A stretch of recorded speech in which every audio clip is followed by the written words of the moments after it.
अरे दान किया दुनिया में तरला बाला गाइया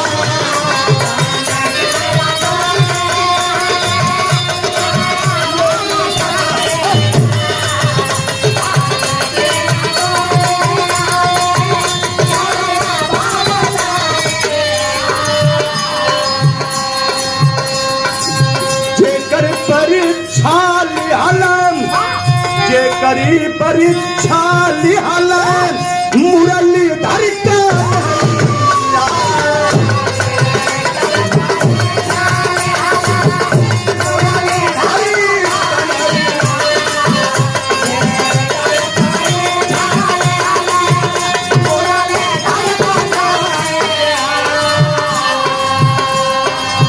भाई हो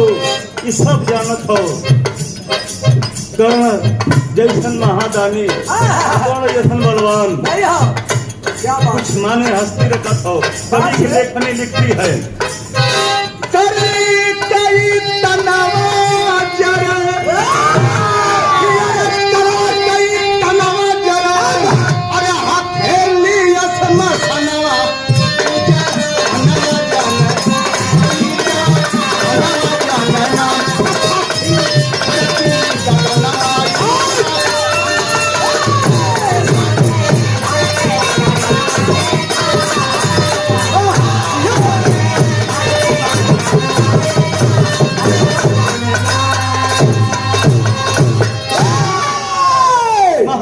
के अंदर बाबू महाभारत भइल